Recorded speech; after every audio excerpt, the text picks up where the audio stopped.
Let's do it. All right, let's do this. And you'll have to forgive me. I'm in between meetings and I'm not driving, but I will be turning my camera off in a few minutes to transfer to my laptop. But I wanted to make sure that we start on time. So with that, I'd like to call this meeting to order. Welcome to the June 18th Sandag Public Safety Meeting. And before we get started, I'd like to ask our interpreter to be introduced and walk us through how to access our interpretation services for today's meeting. Good afternoon, and thank you, Mayor. My name is Carlos, and I will be your interpreter today. We will have English-Spanish interpretation available. To use the service, please scroll down to the bottom of your Zoom screen where your meeting controls are. Then click on the interpretation icon. It looks like a little world, and then select English as your language. If you are joining through the Zoom mobile app on a cell phone, tablet, etc., first press the ellipsis, the three dots, then interpretation, and then choose your language. Finally, click on the mute original audio to not hear the original Spanish low in the background. I will now repeat these instructions in Spanish. Buenas tardes y bienvenidos, bienvenidas a la reunión de este Comité de Seguridad Pública. Se está ofreciendo el servicio de interpretación simultánea entre español e inglés. Para hacer uso del mismo, por favor, desplácese a la parte inferior de la pantalla de Zoom, donde aparecen sus controles, haga clic en el icono de interpretación, parece un globo terráqueo, y seleccione español o Spanish. Si está utilizando la aplicación móvil de Zoom en celular, tableta, etc., presione primero los puntos suspensivos, luego interpretación y luego el idioma. Por último, si no desea escuchar el audio original en inglés en el fondo, por favor seleccione Mute Original Audio o silenciar audio original. Gracias and thank you. All right, thank you so much. We now go into the Pledge of Allegiance. If you could, put your right hand over your heart. Ready? Begin. I pledge allegiance to the flag of the United States of America and to the republic for which it stands, one nation, under God, indivisible, with liberty and justice for all. All right, let's get back to confirming that we do have a quorum there. Francesca? Thank you, Chair. We do have a quorum. All righty, let's do this. So I'd like to remind everyone of our process for both member and public comments. Members are asked to use the raised hand icon in the Zoom toolbar and to turn on their cameras when they have a comment or a question, and then I'll recognize you.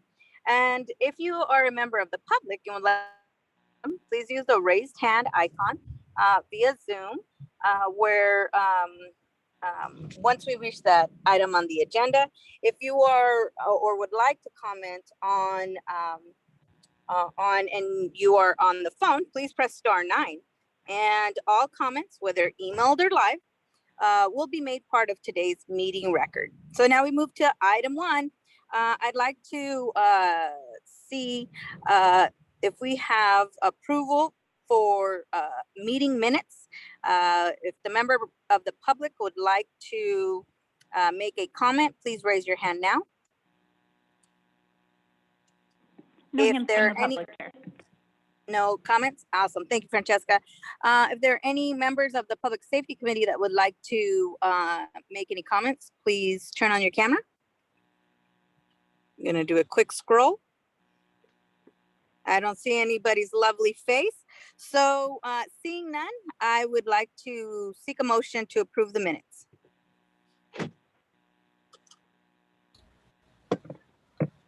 Goebel, second. I have a motion from, who was the maker? Oh, Steve Goebel's doing the second. I don't think we had a maker. Okay, So- I'll motion to approve the minutes. Fabulous, Mr. Goebel. Thank you so much. I love it. I have a motion from Mr. Goebel. Do I hear a second?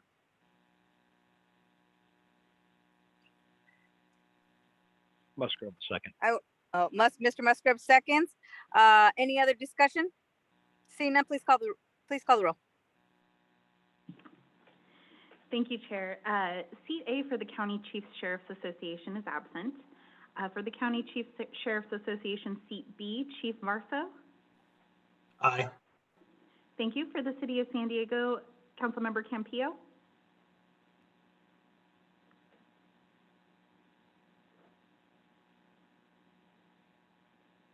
I'm going to come back to Councilmember Campillo. The County of San Diego is absent. For the San Diego County District Attorney's Office, Chief Investigator Duran. Aye. Thank you. For East County, Councilmember Goebel. Goebel, aye. Thank you. The Regional Fire Emergency Medical Services is absent. North County Coastal is also absent. For North County Inland, Councilmember Frank. Aye. Thank you. The San Diego Police Department is absent. For the San Diego County Sheriff's Department, Under Sheriff Martinez. Aye. Thank you. And for South County, Chair Sotelo Solis. Sotelo Solis, aye. Thank you. And Councilmember Campillo, are you able to state your vote for the record?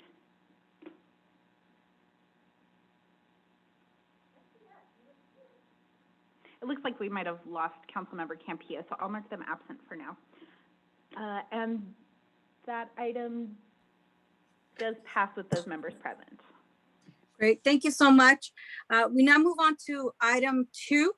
And today we ask for, again, this is public comments for non-agendized items. So if a member of the public would like to comment, please raise your hand now. Moving from, well, I'll wait. Do we have any members of the public wishing to address us on any items? No, Chair, I don't see any hands. Alrighty. Are there any public comments for members of the Public Safety Committee?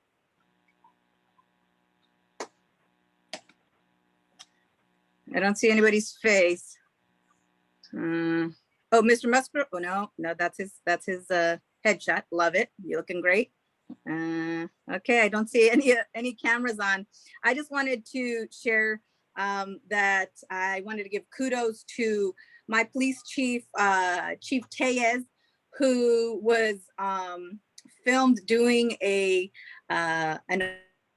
with a suspect that had broken into a key and a locksmith shop, and he just happened to be on his way into the office at 5:30 in the morning, heard the BOL, and recognized that there was a suspect running right where he was headed into the office, pulled over, made the stop and the arrest.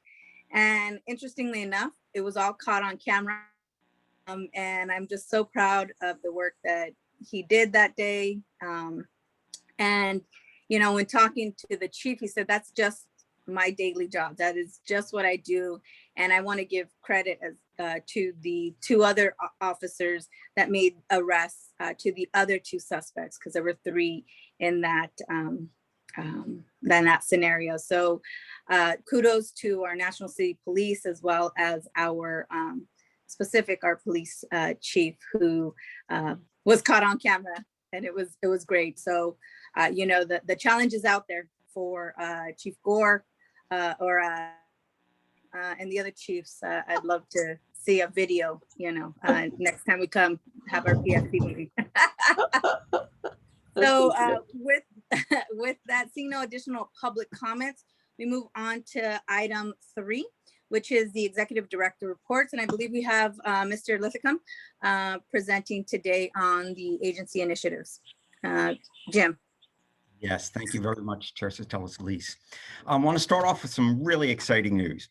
The House Transportation and Infrastructure Committee released their latest draft surface transportation bill. That bill is called the Invest in America Act. And we are very happy to share that 4 of our requests were included. The first is $12.5 million for the Lausanne realignment. That's the coastal rail realignment. $12.5 million for the Otay Mesa East Port of Entry project, and $25 million for the Central Mobility Hub. And that happens to be the largest earmark in the entire nation. Now, on top of that, I said 4. So on top of that, we worked with Caltrans and Representative Issa to ensure that $20 million was also included in the bill for the I-15 and Route 78 managed lanes project. And so we anticipate that the bill will go to the House floor for a vote later this summer, and we will be sure to keep you up to date on its progress because it's very exciting. We also want to thank our congressional delegation for their support. So all 5 of our members, Congressmember Peters, Levin, Vargas, Jacobs, and Issa, and they all helped make sure this funding was included in this draft legislation. And speaking of Otay Mesa East, last week, Hassan met with the Lieutenant Governor to discuss our region's all the priority projects, and particularly this new border crossing. She was aware of the state and regional importance of not just the border, but of this particular project we're developing with Caltrans. And she made it clear that the state is a partner, and they're a partner in making this project happen and happen quickly, which is music to our ears. Additionally, last week, and we, along with Caltrans, hosted our entire congressional delegation on a tour of the future Otay Mesa East port of entry. We were really honored that they took so much time out of their busy schedules to do this, and their interest and knowledge of the project was just really impressive. Okay, moving on to the regional plan. The draft regional plan is out for public review. That public review period ends August 6th. And we hope that you'll help us spread the word to the community to participate in one of the remaining virtual open houses that we're holding this month to learn just everything they could ever want to know about the plan. And this week, we had 2 open houses, one for North County Coastal and one for the region's unincorporated areas. And next week, we're going to host open houses focused on proposed improvements in South County and East County. And then on top of these virtual open houses, 2 public hearings will be held in July. One is at the Transportation Committee meeting, and one is at the Board of Directors meeting. And then finally, an EIR will be developed by early fall, and we expect the board to adopt the plan in late fall. And with more, if you want more details, and I'm sure everybody does, you can find those at sdforward.com, sdforward.com. Okay. Yesterday, Caltrans and Sandag celebrated the completion of the I-805 Sweetwater River Bridge project in South County. Technically, we were in the celebration was in the city of National City. And we also recognized all of the work that we've completed along that entire corridor over the last decade, including 8 miles of carpool lanes on 805, the Palomar direct access ramp, the South Bay Rapid project, and the Bus on Shoulders project that's going to start this fall. Work is completed, but the buses will start running this fall on the shoulders. And we were joined by Chair Blakespear, Chair Sotelo Solis, Chula Vista Mayor Salas, and Transportation Committee Chair Nora Vargas. It was a great event, and we got really good media coverage. Very happy about that. And finally, this would not be an executive director's update if we didn't mention the Midcoast Trolley. Our team is preparing to celebrate the unveiling of the VA Medical Center trolley station. This is one of 9 new Midcoast stations along that's 11-mile extension of the Blue Line.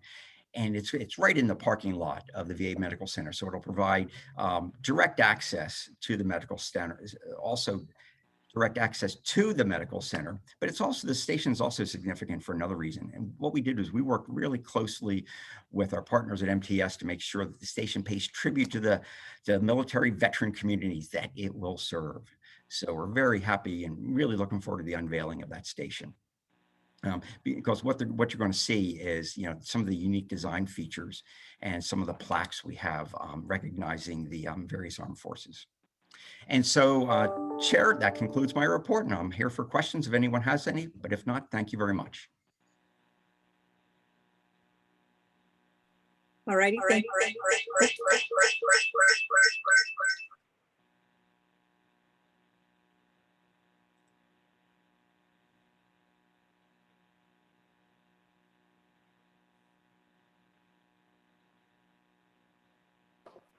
Okay, I made it to my laptop.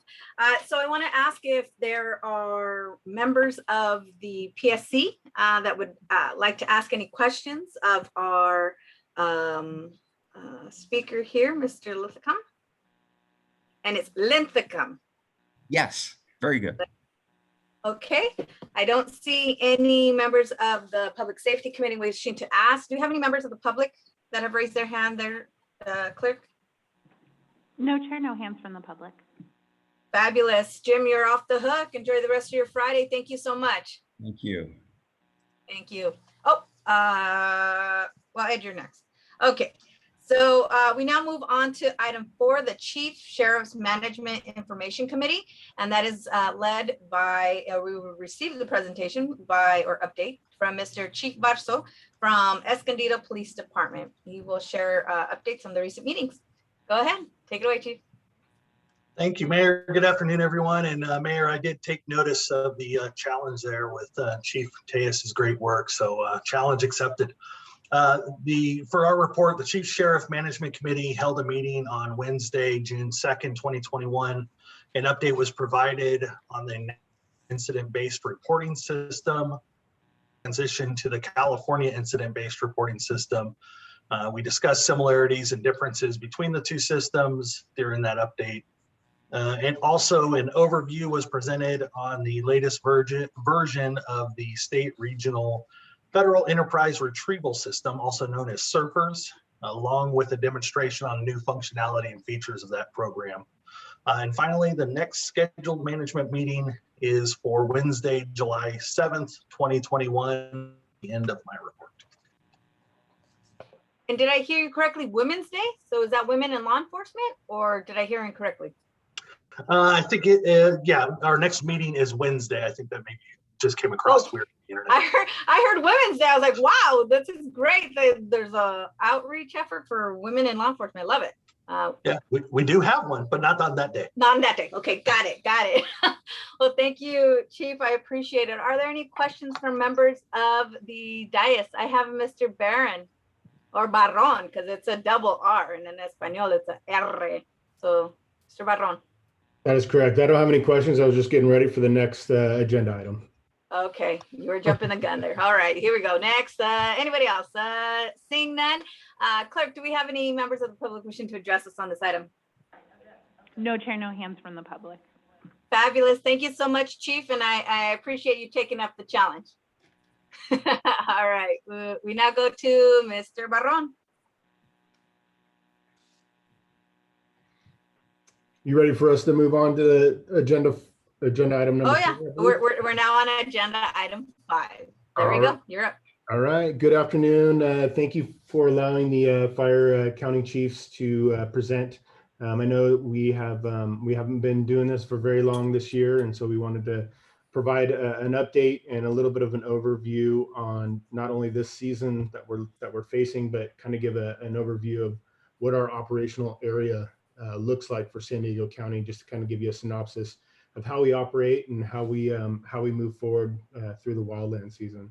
So between myself and Deputy Chief Jeff Pemberton, we'll get through this short slideshow and be available for any questions that you may have.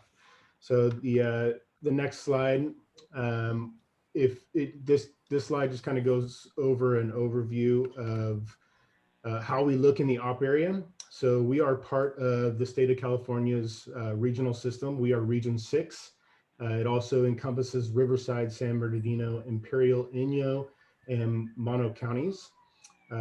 Within our operational area, we have 40 fire agencies that are serving San Diego County. Out of those 40 agencies, we have 35 local government municipality fire departments. Of those 35, we have 8 tribal fire departments. And then to round us out is CAL FIRE, San Diego County Fire Authority, the U.S. Forest Service, Bureau of Land Management, the Department of the Interior, the U.S. Fish and Wildlife, and then the National Park Services. So we operate when we start to get into the wildland season, which is unfortunately now pretty much all year round. But when we start to have activity, we operate under a statewide mutual aid agreements.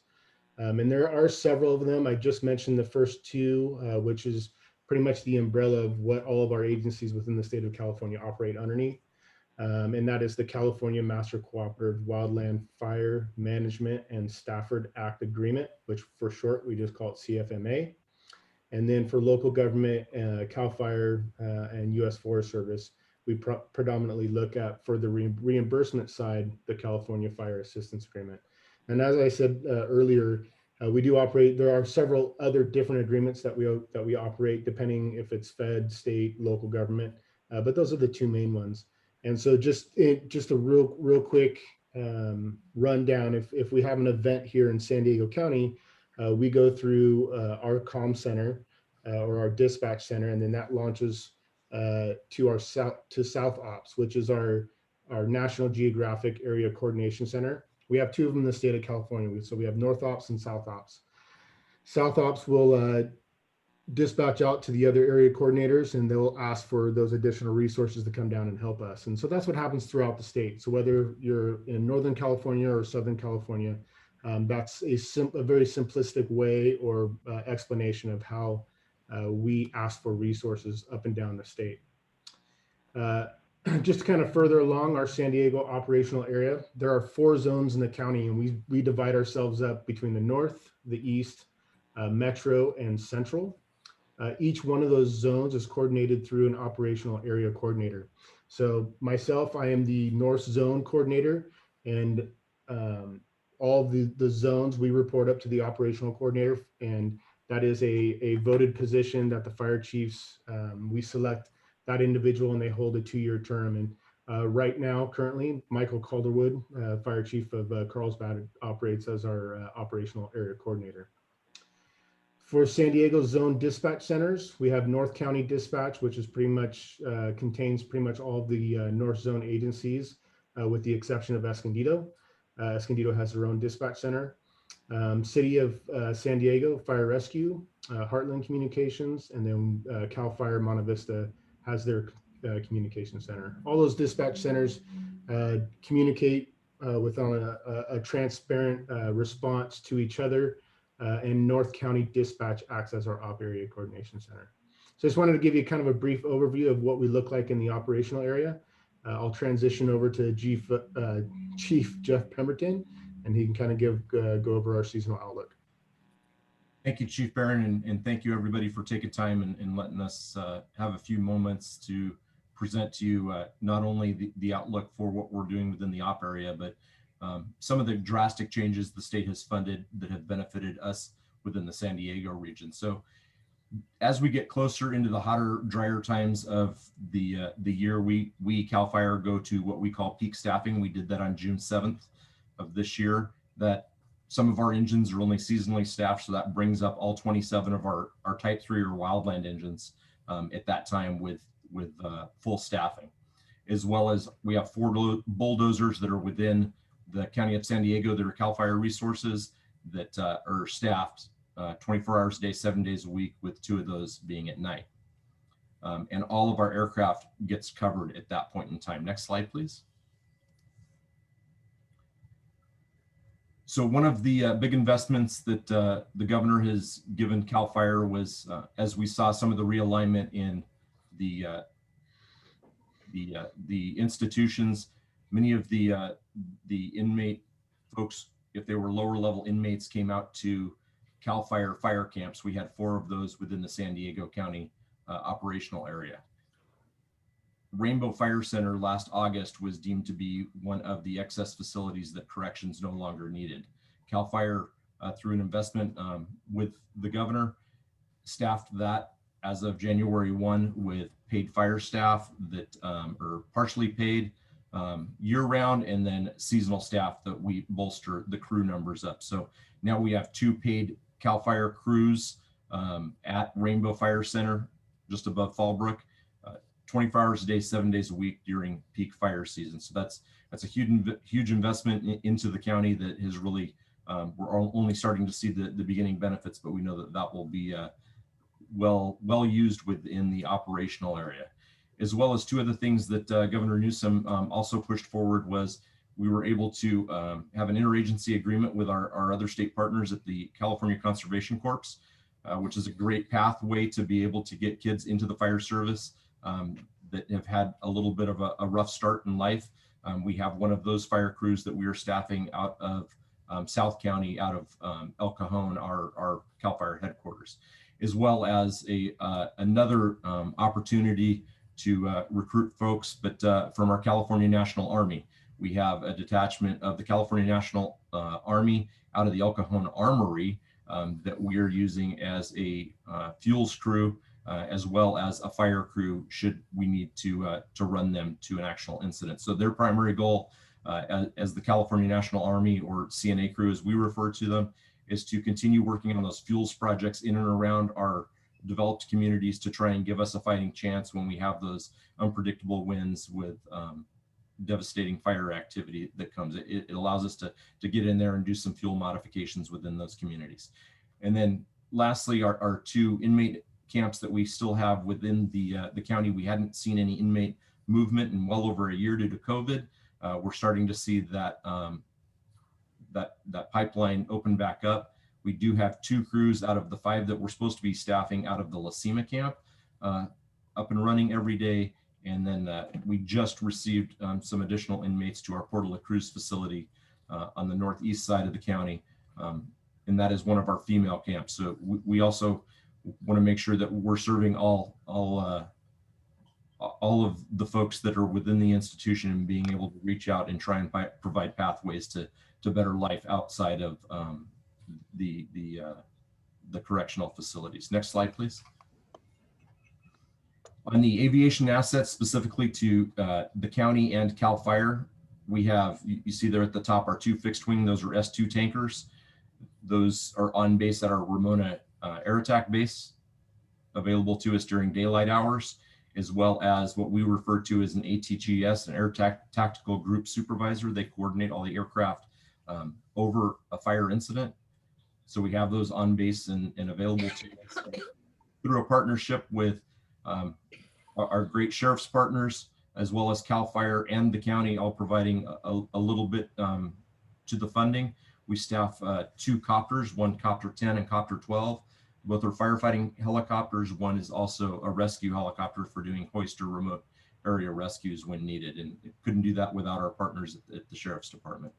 And then lastly, a partnership that the county as well as CAL FIRE has with our San Diego Gas and Electric utility provider.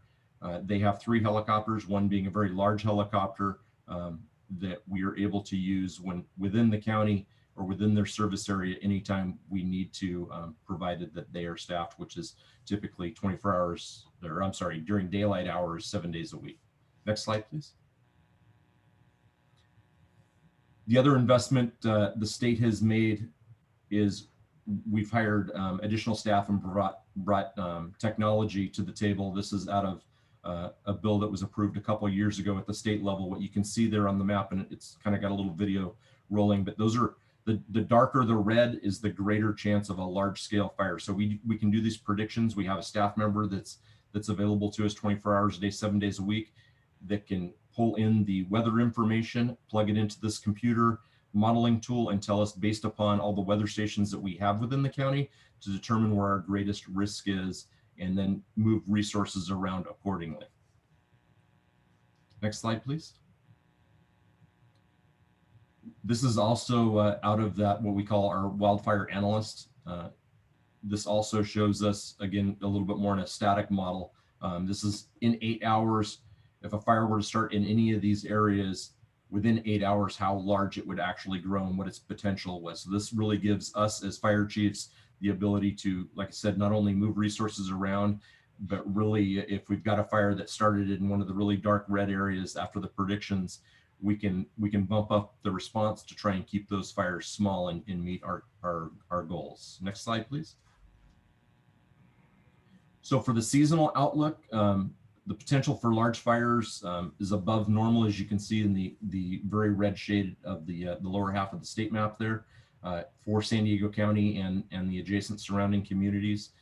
As we all know, our rainfall has been well below normal and will continue to be that way through June. We typically try and only project out on our predictive services side a couple months at the most, because as we all know, weather is very hard to predict and get fine-tuned. But we do believe that we will be seeing a lot more monsoonal type thunderstorms off to the east starting in July and into August. I think we're already starting to see some remnants of that now. We were one of the only counties, and actually are the only county still, and only a moderate drought. The rest of the state is all in severe drought, but we don't see any precipitation in the near future. when we get into our fuels, we refer to them in hours and hours that it takes to burn. So 1,000-hour fuel is what you would typically see as a large tree, like a pine tree. Both our 1,000-hour and our 100-hour fuel moistures are definitely starting without any moisture recently, or starting to dive off, which means they're more susceptible to large scale fires. And then we just add that element of a little bit of wind, whether that's an onshore wind or even offshore, which is drier. Then we really get into potentials for large and devastating fires. Like I said, we're pretty lucky. The only part of the state that's only at a moderate drought is San Diego. If you can imagine that's a good thing, but that's much better off than even our neighbors to the north in Riverside and Orange County. Next slide, please. And both Chief Barron and I would be happy to take any questions if there are any. That's the end of our presentation. Thank you so much. Thank you, Chief Pemberton and Barron. Are there any members of the Public Safety Committee wishing to address us on this item? Well, I'm always for a pipeline for career opportunities, and so it was great to hear that there's youth opportunities to get that hands-on experience. I think you mentioned earlier. And I think anytime we can, expose the youth to a great career, I think it's really important. So thank you for sharing that information.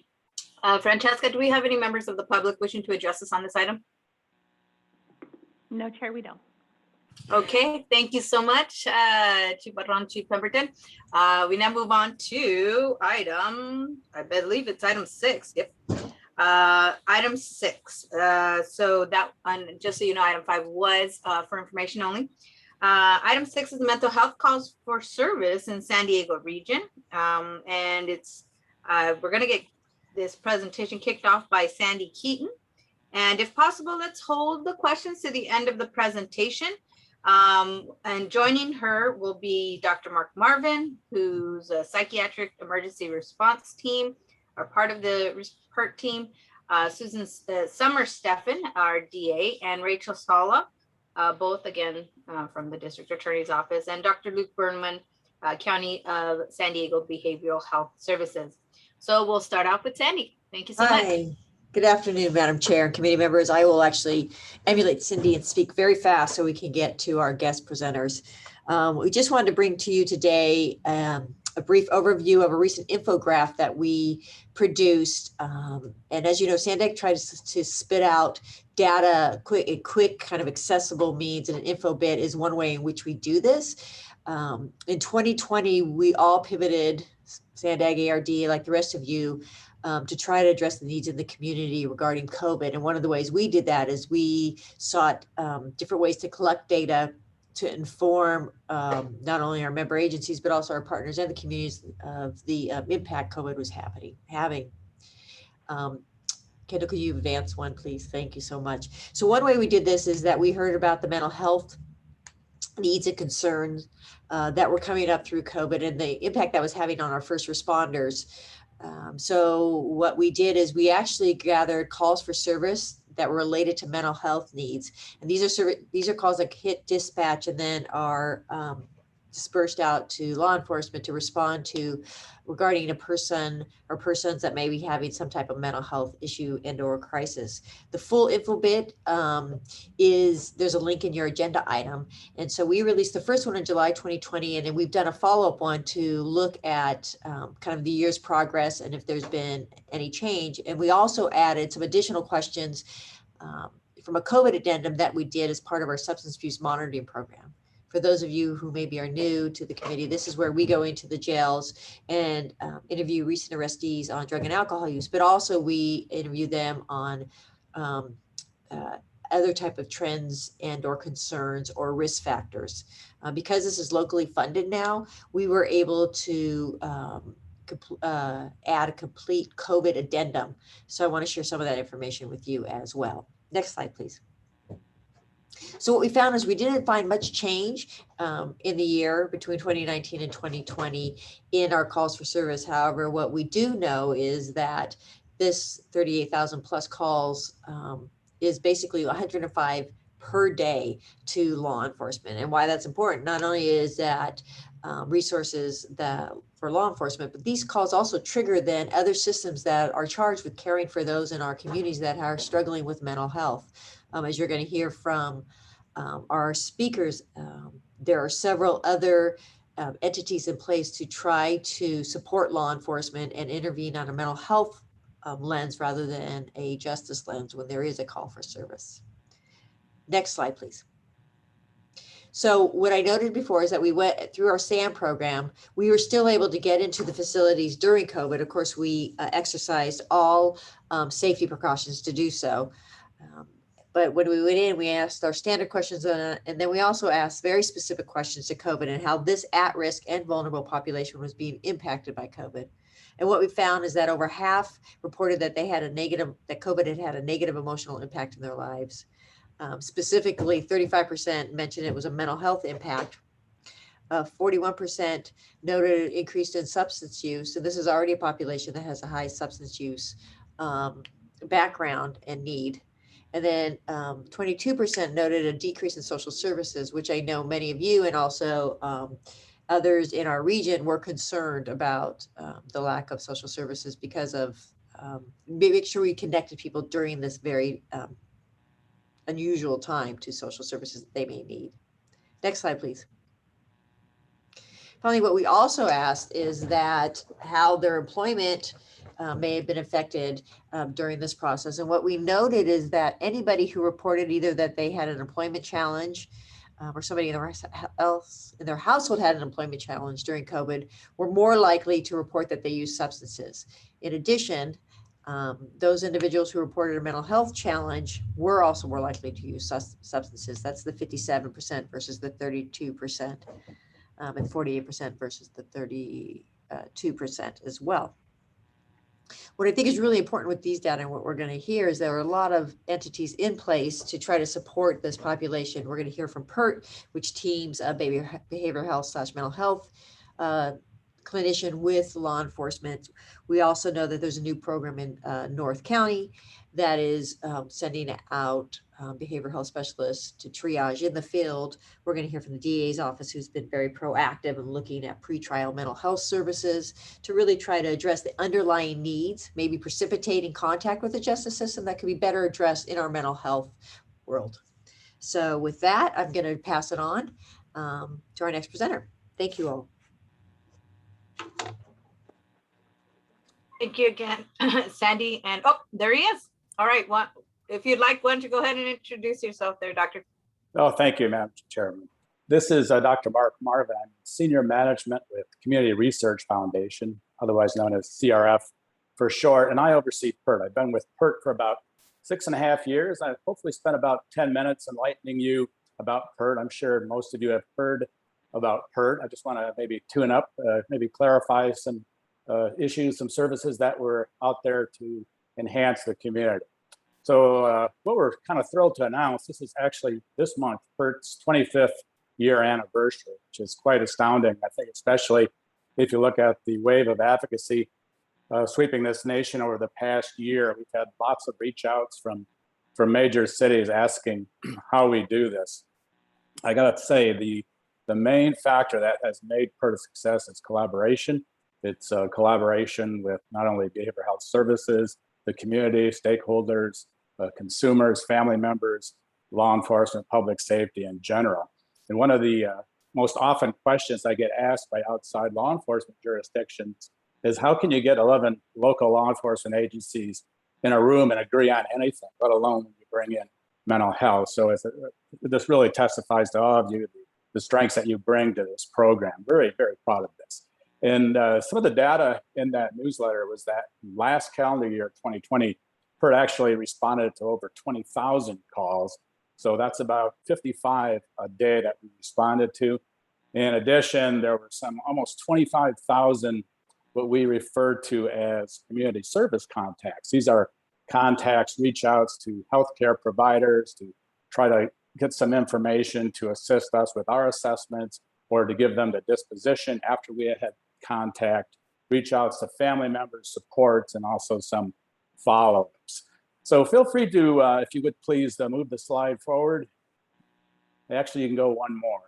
Thank you very much. I'm going to kind of briefly walk you through the structure of PERT. So currently we are funded through BHS for 72 clinicians. So we have our PERT Patrol division, wherein we have 65 clinicians. Now, first of all, these clinicians, they're all licensed in the state of California. They have extensive experience working with persons living with serious mental illness and also working with family members and other supports. And the assignments geographically are based preeminently on CAD data, computer assisted dispatch data. So we get the heat charts, the calls for services looking 24/7 in the various regions, and we try to assign clinicians where we will have the most usage for them. So right now, we're not actually 24/7. Most of the teams start at either 5 a.m. or 6 a.m. We do 10-hour shifts. And then for swing shift, pretty much 2 p.m. until midnight. And so that's pretty much how we do it. We have 365 days a year coverage, and there's always a clinician somewhere out there. The other nice factor about these teams compared to other similar models in other jurisdictions is that we have the ability to be cross-jurisdictional to offer mutual aid. And what that means is that, say, for instance, the Imperial Beach Sheriff Station could assist Coronado PD, National City can assist San Diego Police, and vice versa. And what we do to assure that is we provide our schedules to all the dispatch centers, so a dispatcher can actually look and see who's out there and who might be available to respond to a call.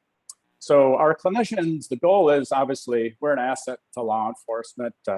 We're there to compassionately and effectively slow things down, have a conversation with the people in crisis, which not only might be the consumer, but again, family members, and to really get a context, paint the picture what's going on. I like to say that people are not just a bag of symptoms. So a depressed person isn't just symptoms, there's a story there.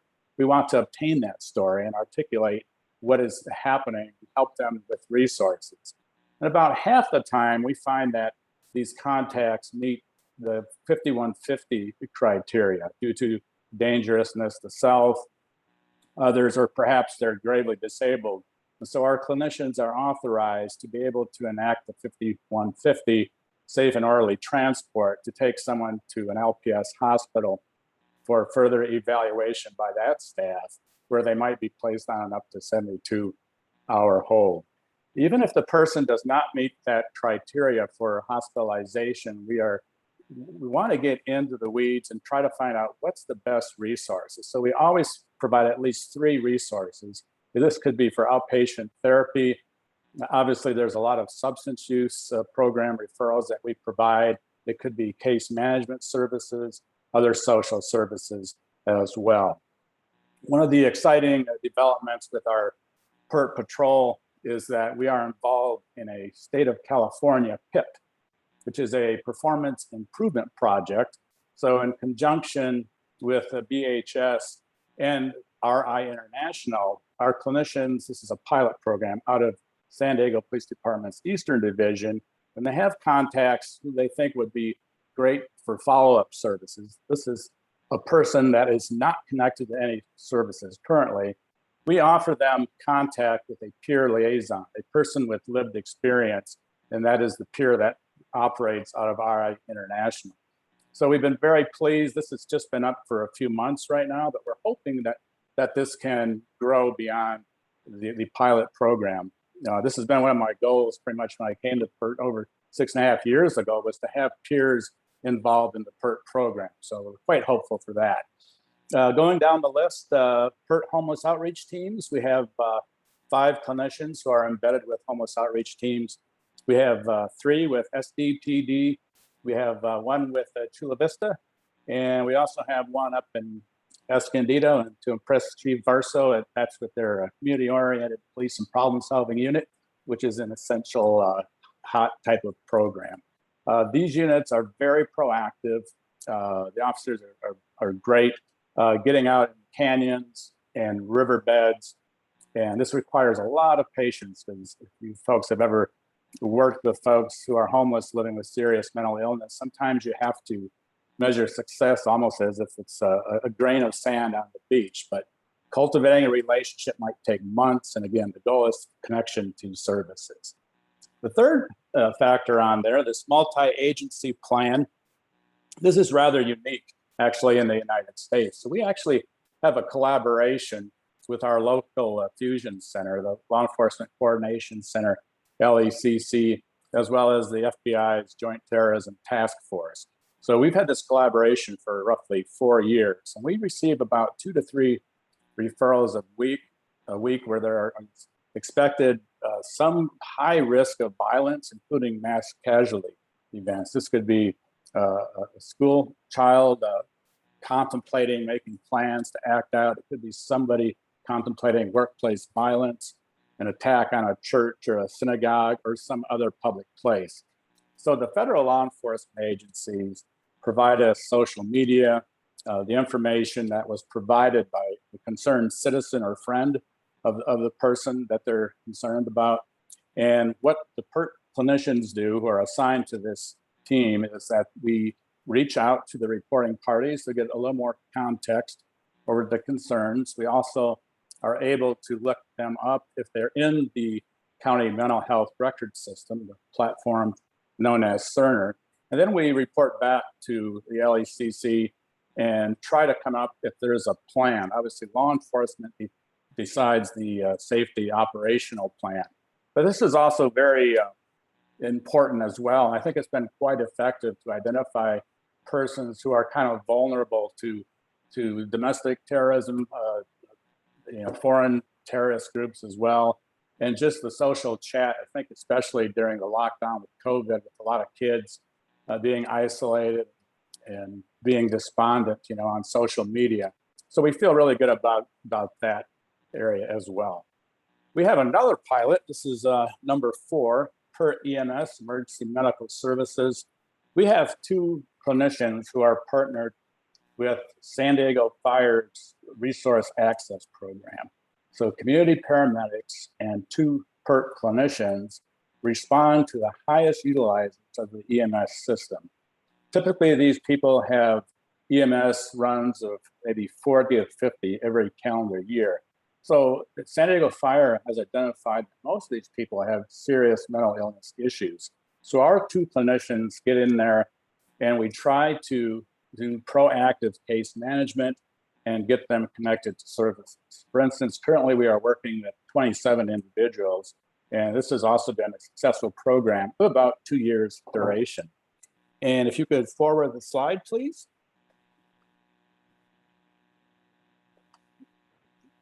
Yeah, okay. Talk about our training here briefly. So PERT offers a wide range menu of crisis intervention training or de-escalation training. I won't spend a whole lot of time on this. Perhaps if you're really curious, I'm always available to be invited back. So I can go into the weeds on these. But we have a 3-day training event that actually certifies officers to be PERT officers. We have a 1-day crisis intervention training that we have for all the new officers coming out of San Diego Police Department and all the new deputies coming out of the Sheriff's Department. And in general, any of the local agencies can attend that training. We also have a special training for field training officers. We have a special one for sergeants. So you can imagine there's a supervisory mentor aspect of that training that differs from the others. Proud to say, I see Chief Duran's on here. We've had a partnership with the DA's office to enhance our training menu over the last, say, couple of years with de-escalation training that meets the state mandates to focus on specific de-escalation tactics, and that mirrors the county de-escalation recommendations. And we also have, I think, one of the first approved trainings in the state for dispatchers. And we're very proud of this as well. The goal of all these trainings, pretty much as if I mentioned earlier, the thought of slowing things down, getting context, to have more of a conversational style than an interrogation style, and really be able to paint the picture.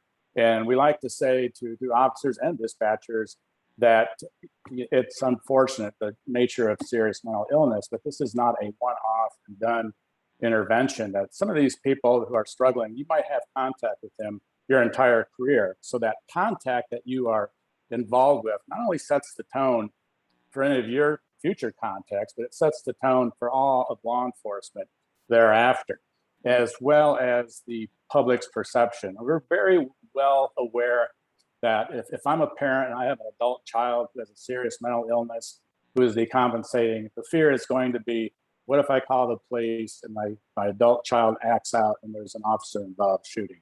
So we also focus a lot on emotional intelligence, officers kind of knowing their buttons, and stress management also kind of gets in there as well. With regard specifically to the dispatcher training, it's getting that information from the reporting party and how to paint that picture clearly to the officers in the field.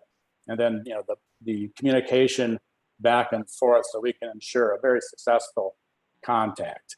We also have trainings that we do for fire service personnel as well as EMS personnel, because I can guarantee you can go to any fire station in the county and those crews are probably interacting with the same individuals struggling with mental illness that law enforcement happens to be. In addition to that, with the community, we do lots of community presentations. I think, geez, this year we're close to over 100 presentations. Obviously, we've been doing a lot via Zoom and Microsoft Teams. We also hold monthly roundtable meetings with providers in the various regions of the county to address challenging cases. And one other thing I'll just add, we also have a PERT advisory committee. If anyone here is ever interested in joining, this committee meets quarterly and is comprised of consumers, family members, teachers, retirees.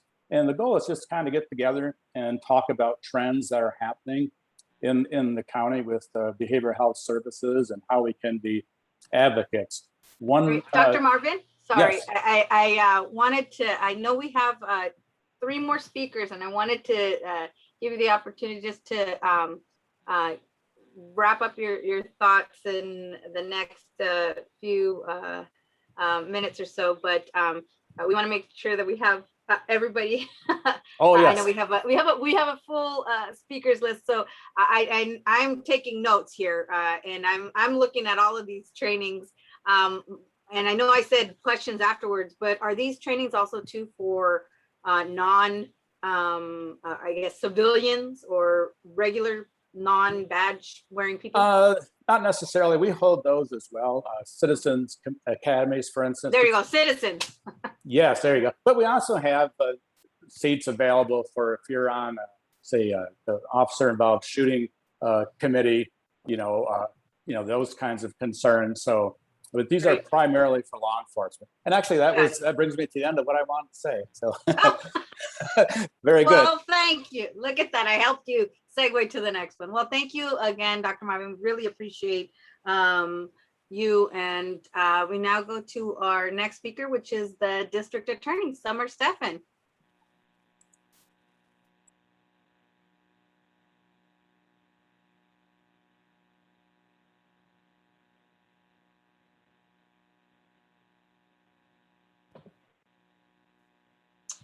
Has she joined us? I don't see her, Mayor. I'm looking at who's here. Jim's. Rachel, are you representing her today? Summer was going to hop on and make some comments. So maybe if we start, she'll hop on. I can text and see. She might have in the interim had to be pulled away for something, but I did speak with her earlier and she was planning on it. But we can start and then she can jump in. Okay. Did you want to go ahead and start? Because we can start with, if you want just a few more minutes, we can give Dr. Berman an opportunity just to start. You want to do that? We were going to have it go from Summer to Luke anyway. So we'll just jump right in with Luke, if that's all right. I love it. All right, Luke, you are up. Dr. Berman. Thanks. Thanks very much for the opportunity to speak with you all. Thank you so much, Dr. Marvin, for that thorough presentation on PERT. PERT is, of course, something that everybody in the county is really, really proud of. It's got a national, I think even international reputation that's really well deserved, and you know, represents, I think, how this county has been at the leading edge of how to respond to mental health crises. I'll just say sort of a few words about the kind of overall trajectory that we're trying to achieve with respect to emphases in care for people with behavioral health conditions generally. And then I was aiming actually to kick it over to Rachel to kind of run through some of the specific programmatic emphases in our work, which is very, very collaborative, I would say, between the DA and my department, Behavioral Health Services, but also with other law enforcement agencies as well, and sort of have Rachel emphasize some of the kind of key programmatic pieces in the puzzle that we're making. Generally, what I try to emphasize in talking about the nature of behavioral health care is that we right now have an overall system that is very much defined by crisis and by the predominance of a state of crisis for folks who have serious mental illness, certainly, but behavioral health conditions generally, so inclusive of substance use disorder. And to some extent, because there are certain very deeply held cultural notions around behavioral health that imagine it as sort of always situated in crisis. To some extent, as just a vestige of healthcare generally in this country, which has been over the last number of decades very much oriented toward acute care, not towards chronic or continuous engagement. Behavioral health care has most of its resources going into the management of crises. The challenge with that, of course, is that crisis services don't reflect the nature of behavioral health conditions, which are chronic illnesses. And so we are in a moment right now where we have an opportunity, and I think we have political will and we have a sort of sufficient enlightenment across institutions that can play a key role in this to really change the whole nature of how it is that we address behavioral health conditions. So to shift from a crisis-oriented system to one that is much more oriented around continuous care engagement. And so the question for us, if we want to shift from making investments in managing crises that sort of have characterized the system generally and that haven't done enough to really bolster, the ongoing community care system that we need, and haven't done enough to effectively and in targeted ways move people from episodes of crisis into ongoing care. If we want to shift that, what are the kinds of programmatic things that we should be doing? And there are a few emphases coming out of the Behavioral Health Services Department that we're really pursuing. One of the most significant of those is more robust crisis diversionary services. And when we talk about crisis diversionary services, we're talking about opportunities to do law enforcement diversion, certainly. Rachel will talk more specifically about some of that, but also to do crisis healthcare service diversion. So diversion from emergency departments. Emergency departments are usually the front door into treatment for serious mental illness. What happens usually when somebody goes into an emergency department is that they either end up in an inpatient stay in an inpatient psychiatric setting that usually leads to a not very long thereafter subsequent stay in an inpatient psychiatric setting, or they're just put back out on the street without being well connected to ongoing care. That's how emergency departments function. But there are models that we know work really well to create a different pattern. One of those is a crisis stabilization unit. There are two different kind of flavors of crisis stabilization unit that we've been making investments in and exploring within the county. One is hospital-sided, so a crisis stabilization unit that is devoted as a service to behavioral health conditions, staffed to address behavioral health conditions, serious mental illness, and substance use, separately as primary or together as co-occurring. Again, in great distinction from how a medical emergency department is staffed, which is really, in most cases, bereft of much psychiatric expertise. So we have crisis stabilization units adjacent as a part of hospitals. And then we also have, and this is really sort of where Rachel and I have been working most closely together, community-sided crisis stabilization units. So these are clinical services not connected to hospitals that fit I would say in a lot of ways more advantageously into a service ecosystem in the community than hospital-sided crisis stabilization units even. So that's one area of really significant diversionary work that we're exploring. I'm saving some juicy tidbits around that service for Rachel to talk about. Another is a service that that PERT provides really important context for, and that that I've heard alluded to a number of times just in the previous presentations today, and that is mobile crisis response team work. This is something, again, it represents like a very harmoniously overlapping interest of Rachel's and mine, of Summer Steffens and mine. I come into this work having spent about a decade in New York City. In New York City, we did not have anything like PERT. We didn't have co-response of the sort that PERT represents.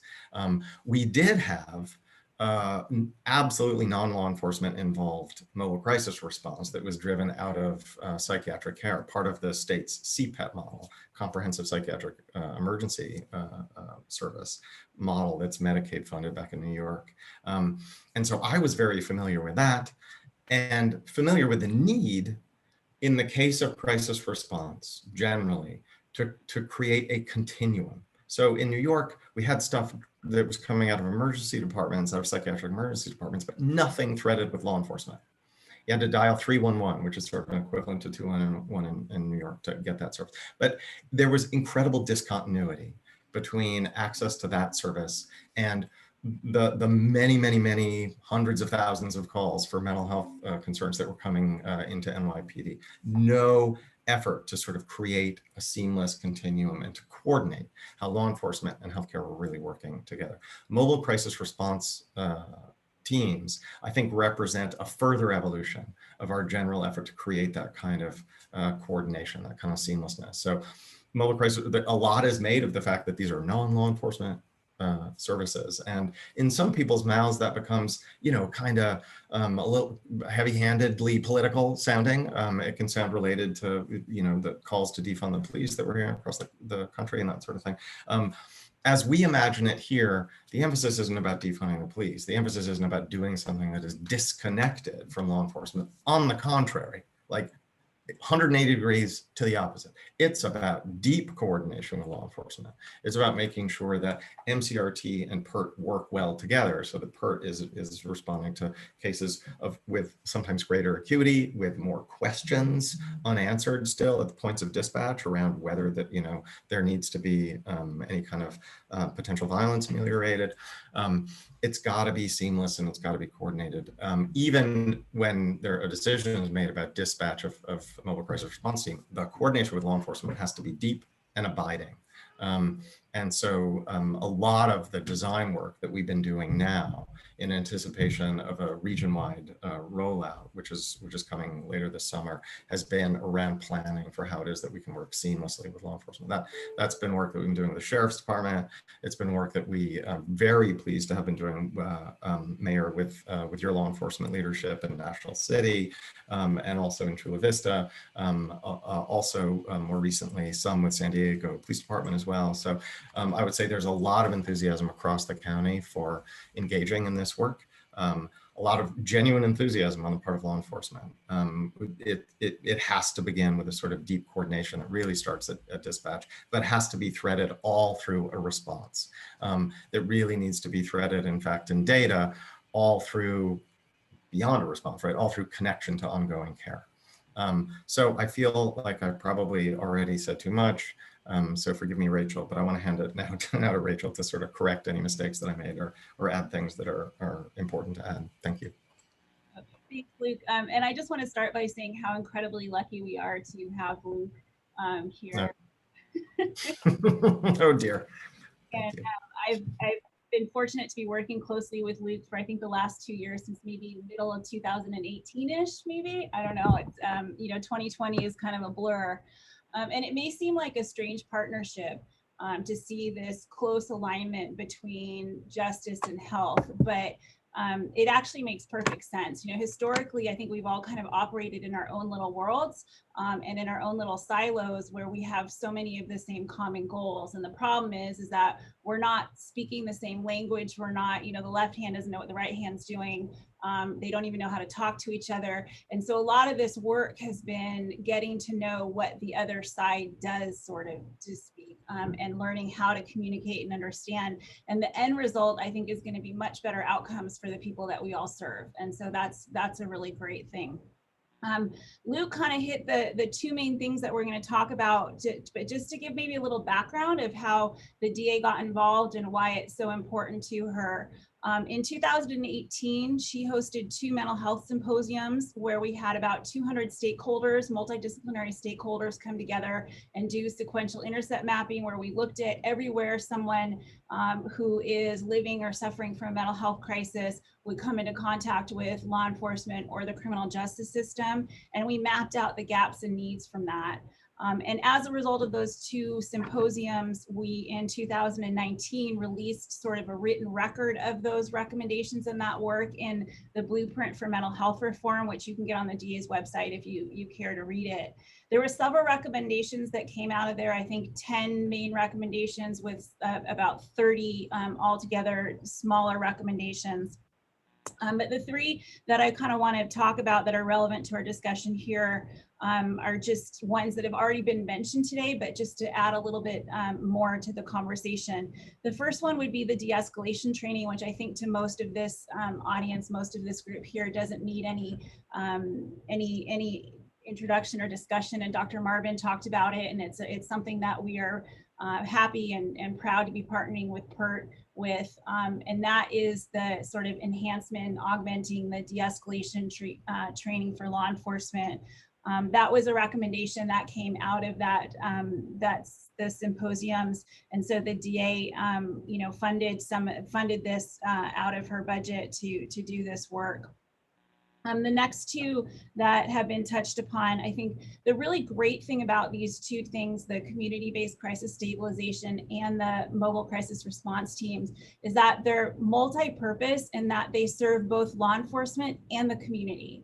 And I think that those are huge points. Both of these services are going to make things easier for law enforcement and also enhance the continuum of care for the community. They're both accessible directly from the community. And I think that's a really great feature. What we heard from these symposiums was that there's really not a lot of, there's not enough options for law enforcement when they're dealing with someone that is having a mental health crisis. They can take them to jail, they can take them to the county psych hospital, or they can take them to the emergency department.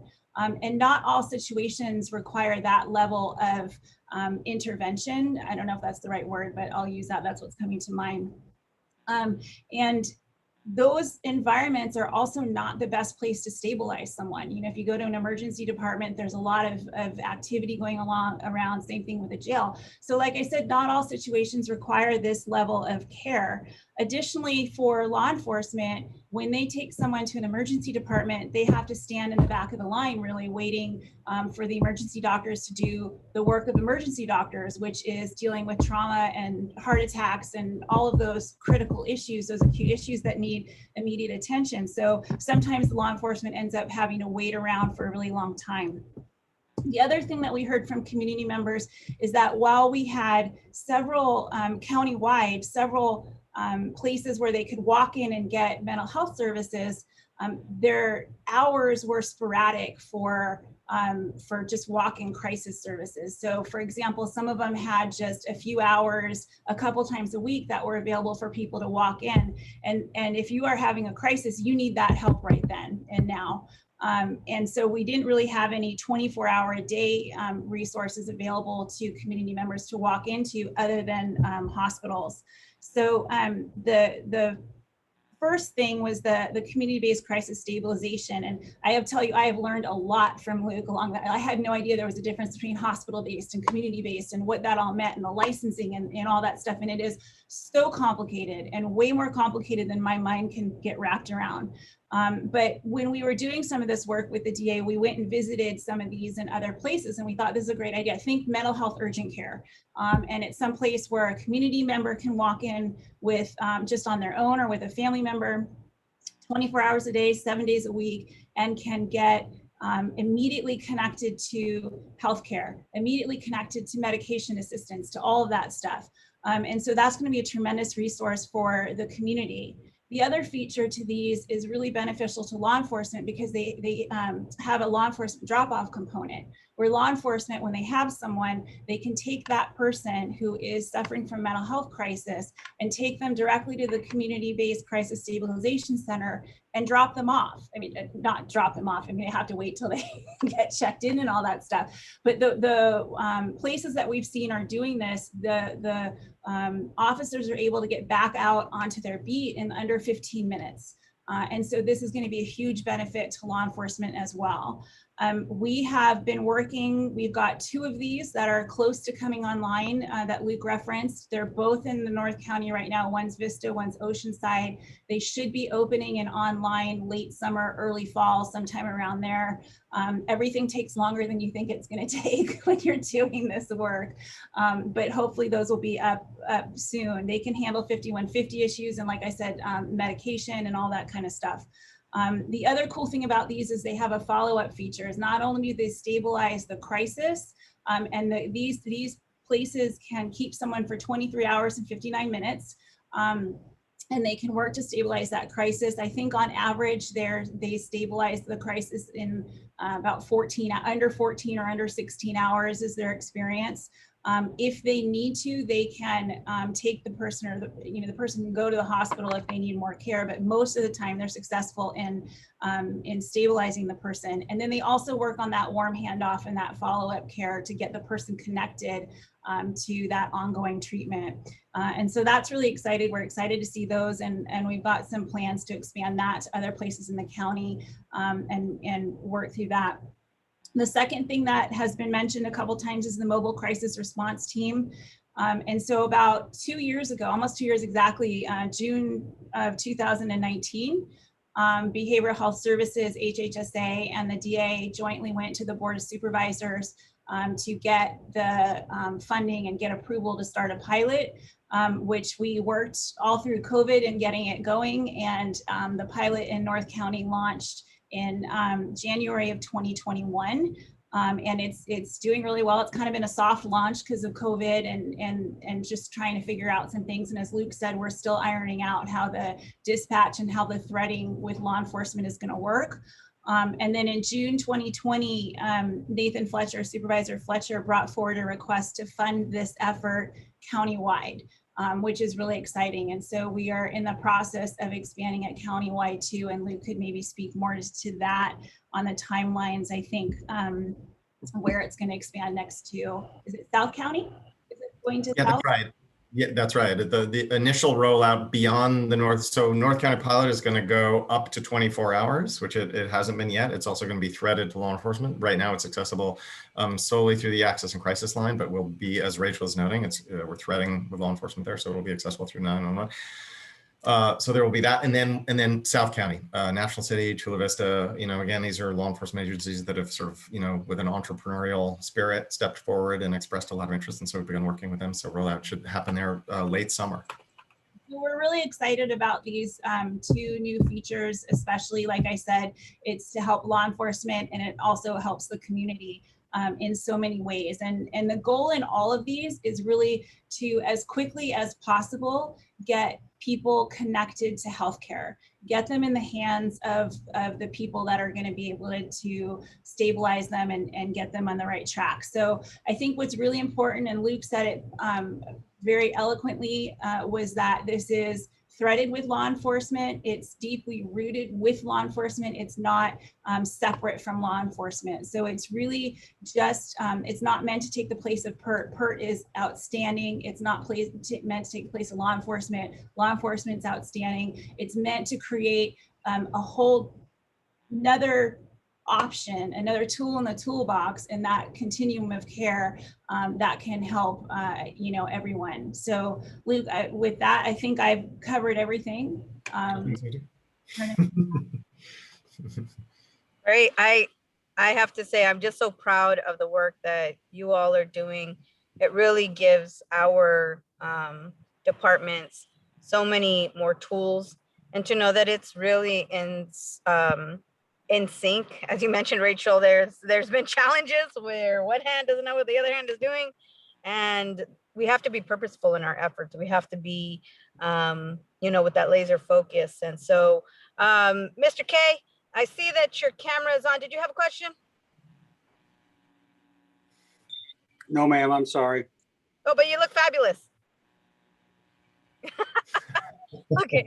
So again, I really appreciate all of the work that you have been doing. I look forward to giving a report out, after we launch here in the South Bay, really to share, what the relationships were to, one, initiate the program, but also two, best practices, because we do not need to recreate the wheel.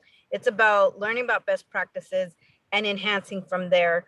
And so I want to express my gratitude to both of you. And where's Dr. Marvin? There he is.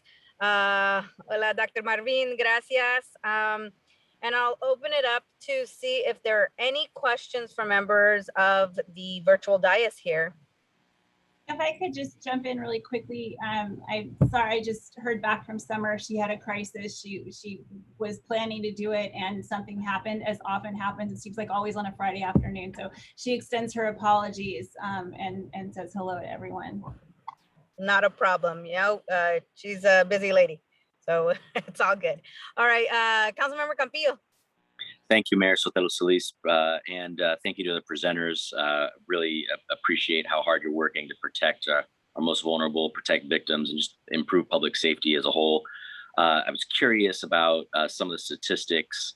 I'm a former deputy city attorney in the city of San Diego, and I was on the gun violence restraining order team. I'm wondering if the statistics can be presented related to calls for service in relation to firearms and when a firearm is involved. Is that something that we can disaggregate?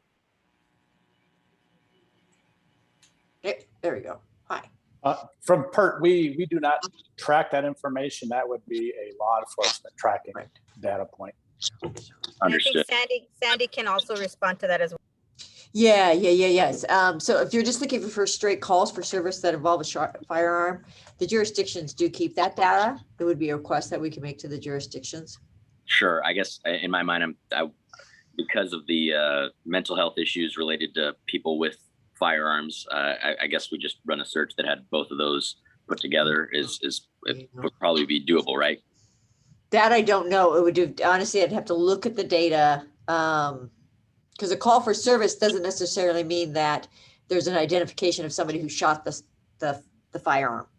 Understood. Okay. Right. So that would be hard to connect the two. Okay. No, I appreciate that. Yeah. Just knowing in my mind how many times we had a person who we got a gun violence restraining order on, not because they were, threatening someone in their straight mind. It was a lot of times they were crying out for help, right? And were more likely to harm themselves than another victim. That's where that question comes from and is based. But I appreciate that that's not necessarily kept at this point, and I'll follow up with staff to figure out if there's ways to be able to do that. But other than that, thank you for answering my question. Appreciate that, and that ends my comments and questions, Mayor. Thank you so much, Councilmember Campillo. Any other questions from members of the virtual dais here? Again, I really appreciate all the work, and this report even, I think is going to be essential for many of our municipalities to really start thinking about ways with which we really think about making those first points of contact. We've talked about it for a couple of years now, and now it's time for action. Now it's time to really put the money behind those efforts and really redirecting those resources. So with that, seeing no additional comments or questions, I want to just reiterate that the presentations are online, as well as a recording of this meeting. So if you missed anything, just hit rewind kind of like that remote button. Just hit rewind online and you can catch those little details for both members of the Public Safety Committee as well as the members of the public. We really thank you all for being here on this June 6th. What is today? The 16th, right? Where are we? Who are we? June 18th. How about that? And seeing no further discussion, really quick before I do go, I just wanted to see if there were any members of the public wishing to address us on this item. No, Chair, no hands from the public. Mr. Blackburn, did you have a question?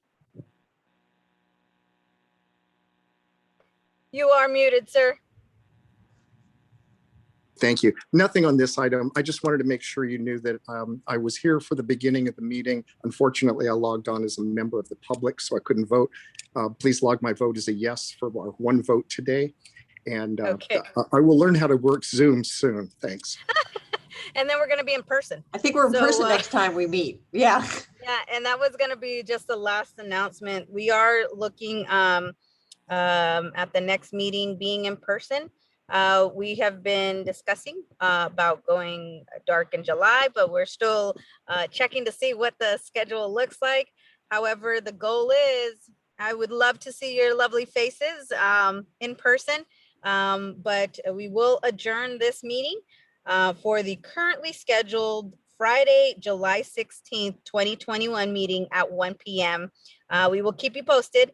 But have a great weekend. Thank you all. Thank you, staff. Have a great weekend. Meeting adjourned.